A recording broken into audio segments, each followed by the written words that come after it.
ओम शांति। 25 नवंबर 2025 के ईश्वरीय महावाक्य।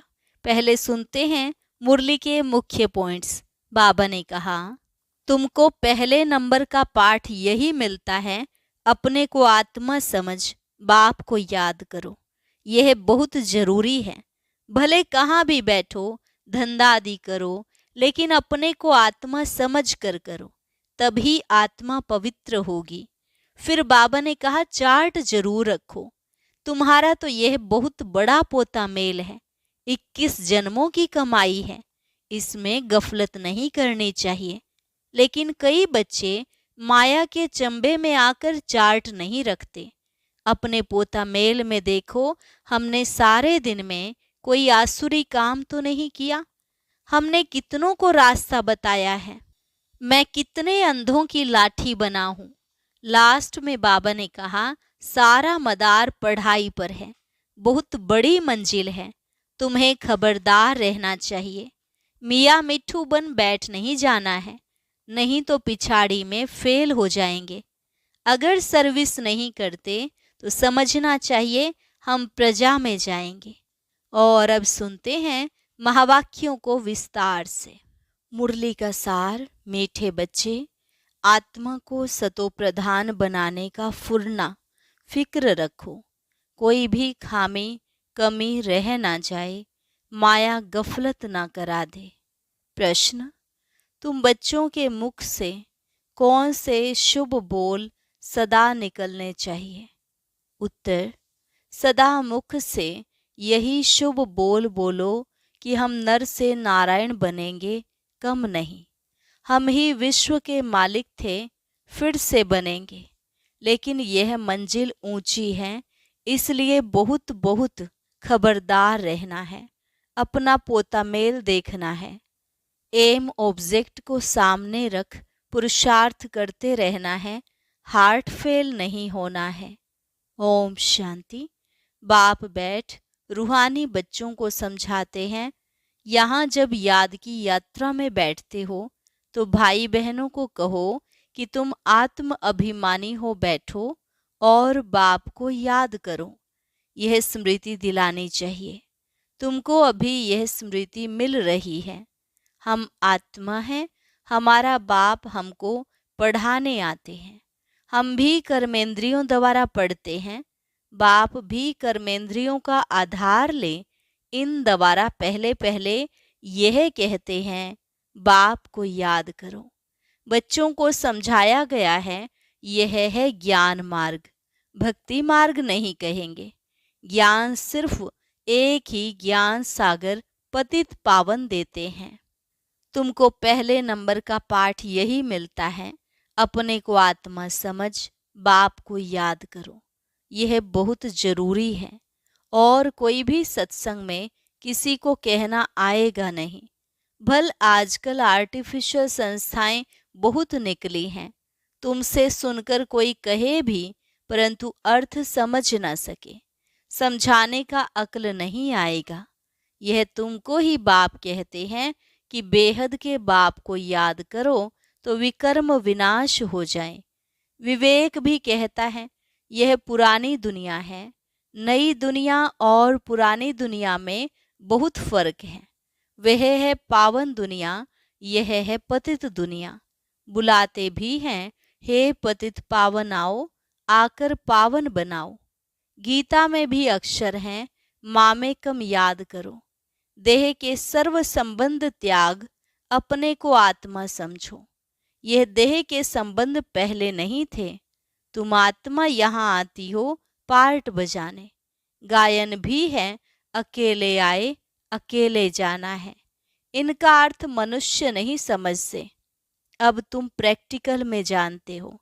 हम अभी पावन बन रहे हैं, याद की यात्रा से व याद के बल से।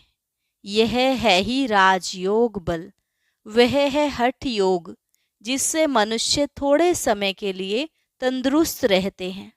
सतयुग में तुम कितना तंदुरुस्त रहते हो, हठ योग की दरकार नहीं। यह सब यहाँ इस छीछी दुनिया में करते हैं। यह है ही पुरानी दुनिया। सतयुग नई दुनिया जो पास्ट हो गई है, उसमें इन लक्ष्मी नारायण का राज्य था, यह किसको भी पता नहीं है।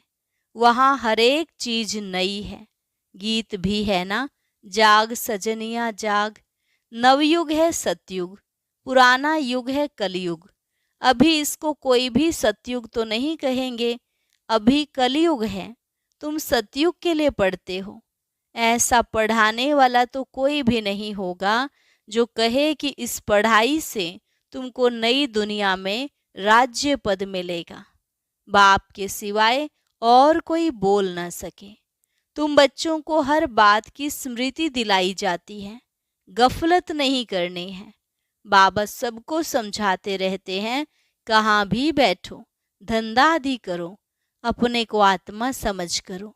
धंधे धोरी में जरा मुश्किलात होती है, तो जितना हो सके टाइम निकाल याद में बैठो, तभी आत्मा पवित्र होगी, और कोई उपाय नहीं। तुम राजयोग सीख रहे हो नई दुनिया के लिए।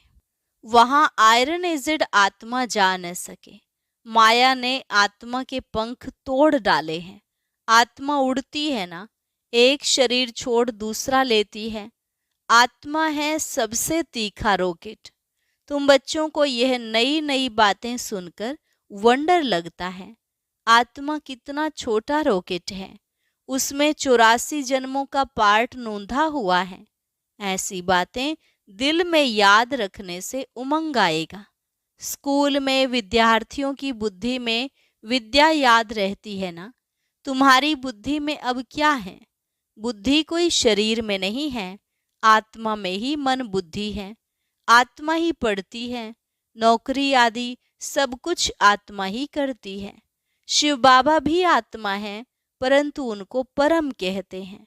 वह ज्ञान का सागर है, वह बहुत छोटी बिंदी है, यह भी किसको पता नहीं है। जो उस बाप में संस्कार है, वही तुम बच्चों में भर जाते हैं।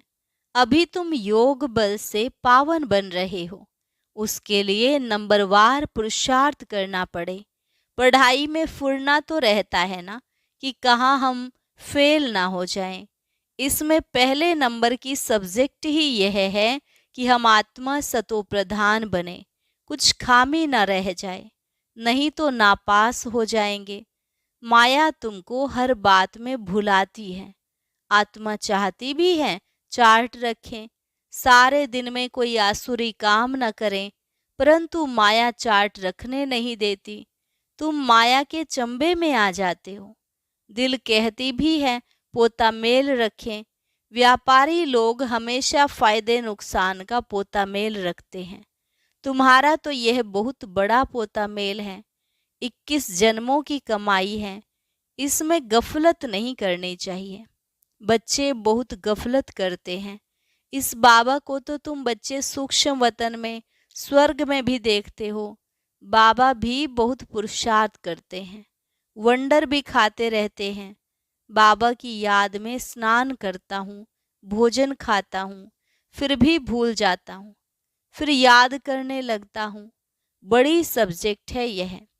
इस बात में कोई भी मतभेद आ नहीं सकता। गीता में भी है, देह सहित देह के सब धर्म छोड़ो, बाकी रही आत्मा। देह को भूल अपने को आत्मा समझो। आत्मा ही पतित तमो प्रधान बनी है।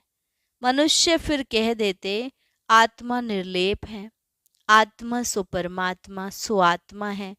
इसलिए समझते हैं आत्मा में कोई लेप छेप नहीं लगता है। तमोगुणी मनुष्य शिक्षा भी तमोगुणी देते हैं, सतोगुणी बना न सके। भक्ति मार्ग में तमो प्रधान बनना है। हर एक चीज पहले सतो प्रधान फिर रजो तमो में आती है। कंस्ट्रक्शन और डिस्ट्रक्शन होता है। बाप नई दुनिया का कंस्ट्रक्शन कराते हैं, फिर इस पुरानी दुनिया का डिस्ट्रक्शन हो जाता है। भगवान तो नई दुनिया रचने वाला है। यह पुरानी दुनिया बदलकर नई होगी। नई दुनिया के चिन्ह तो यह लक्ष्मी नारायण है ना, यह नई दुनिया के मालिक हैं। त्रेता को भी नई दुनिया नहीं कहेंगे। कलयुग को पुराना, सतयुग को नया कहा जाता है। कलयुग अंत और सतयुग आदि का यह है संगम युग।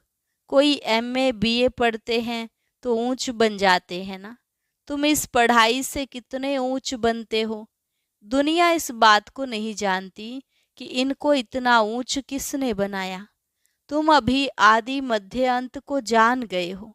सबकी जीवन कहानी को तुम जानते हो। यह है नॉलेज। भक्ति में नॉलेज नहीं है, सिर्फ कर्म कांड सिखाते हैं।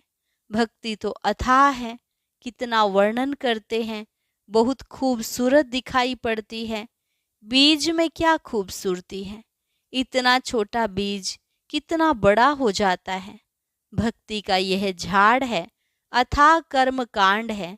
ज्ञान का गुटका एक ही है, मन मना भव।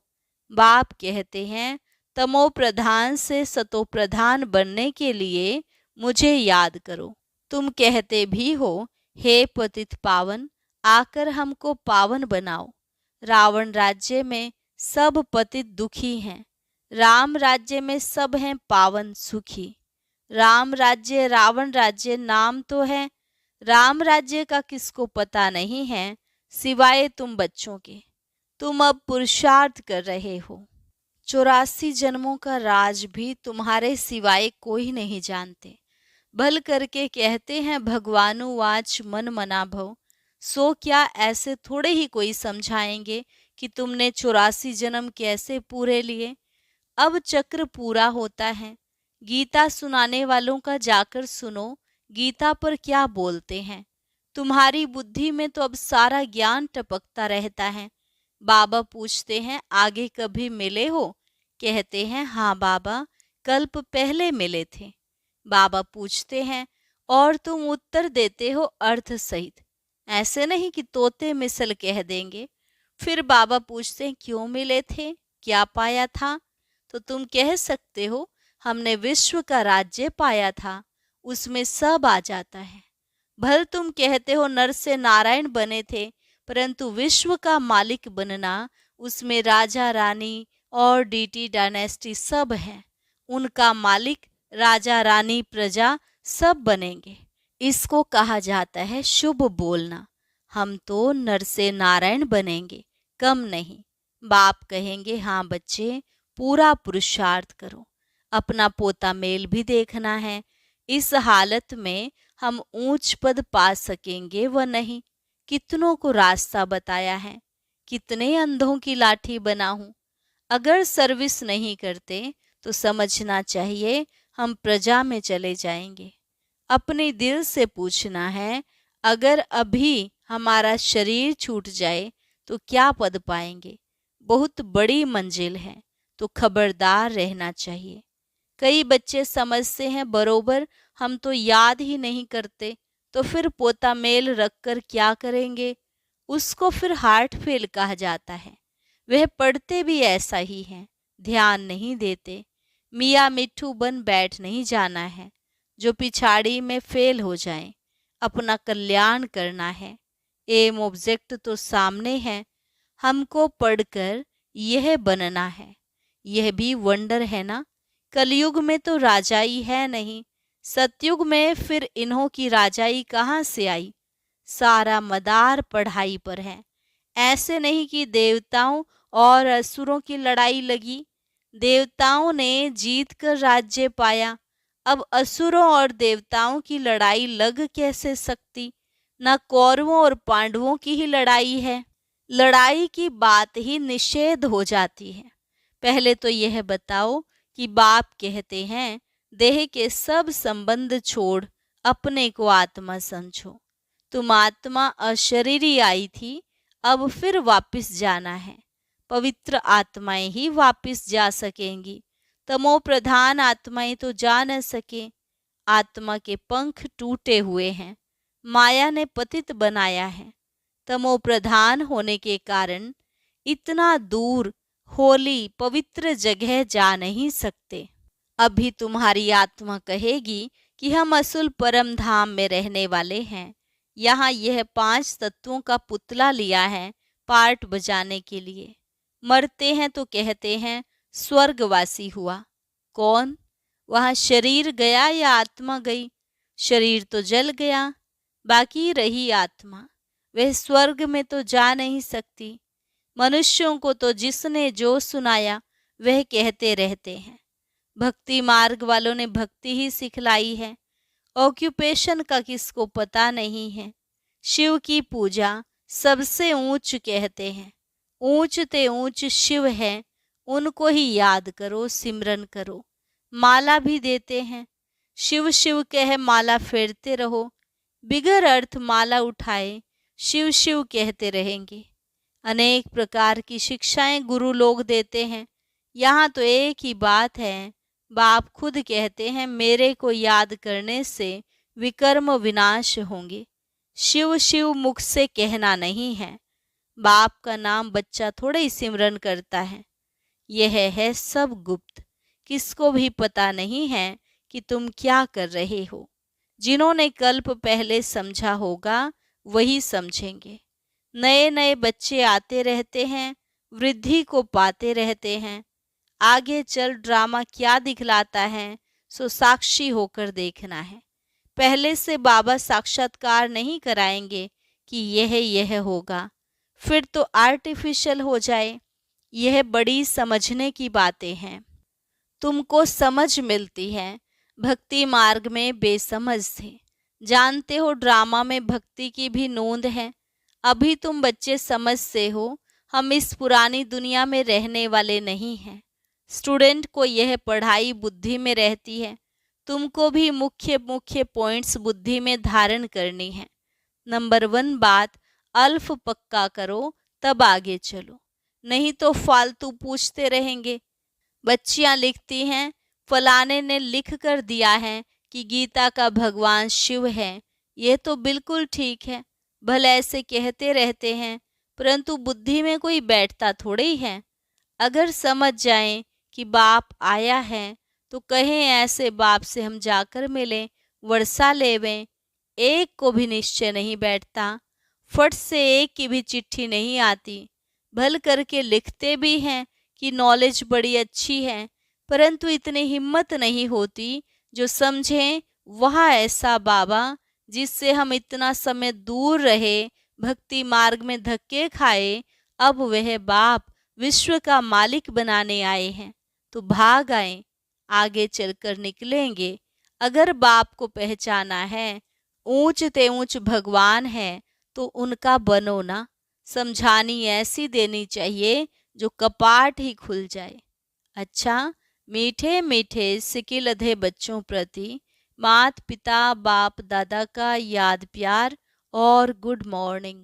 रूहानी बाप की रूहानी बच्चों को नमस्ते। रूहानी बच्चों की रूहानी बाप दादा को नमस्ते नमस्ते, गुड मॉर्निंग। शुक्रिया बाबा, शुक्रिया। धारणा के लिए मुख्य सार, धंधा आदि करते आत्मा को पावन बनाने के लिए समय निकाल याद की मेहनत करनी है। कोई भी आसुरी काम नहीं करना है। अपना और दूसरों का कल्याण करना है। पढ़ाई पढ़नी और पढ़ाना है। मियाँ मिट्ठू नहीं बनना है। याद का बल जमा करना है। वरदान, नाम और मान के त्याग द्वारा सर्व का प्यार प्राप्त करने वाले विश्व के भाग्य विधाता भव। नाम और मान के त्याग द्वारा सर्व का प्यार प्राप्त करने वाले विश्व के भाग्य विधाता भव। जैसे बाप को नाम रूप से न्यारा कहते हैं, लेकिन सबसे अधिक नाम का गायन बाप का है, वैसे ही आप भी अल्पकाल के नाम और मान से न्यारे बनो तो सदा काल के लिए सर्व के प्यारे स्वतः बन जाएंगे। जो नाम मान के भिखारीपन का त्याग करते हैं वह विश्व के भाग्य विधाता बन जाते हैं। कर्म का फल तो स्वतः आपके सामने संपन्न स्वरूप में आएगा। इसलिए अल्पकाल की इच्छा मात्रम अविद्या बनो। कच्चा फल नहीं खाओ, उसका त्याग करो तो भाग्य आपके पीछे आएगा। स्लोगन, परमात्म बाप के बच्चे हो तो बुद्धि रूपी पांव सदा तख्त नशीन हो। परमात्म बाप के बच्चे हो तो बुद्धि रूपी पांव सदा तख्त नशीन हो। अव्यक्त इशारा, अशरीरी व विदेही स्थिति का अभ्यास बढ़ाओ। कोई भी सेवा के प्लान्स बनाते हो, भले बनाओ भले सोचो, लेकिन क्या होगा उस आश्चर्यवत होकर नहीं, विदेही साक्षी बन सोचो। सोचा, प्लान बनाया और सेकंड में प्लेन स्थिति बनाते चलो। अभी आवश्यकता स्थिति की है। यह विदेही स्थिति परिस्थिति को बहुत सहज पार कर लेगी। जैसे बादल आए चले गए, विदेही अचल अडोल हो खेल देख रहे हैं। अच्छा, और अभी सुनते हैं आज का अव्यक्त ज्ञान मोती।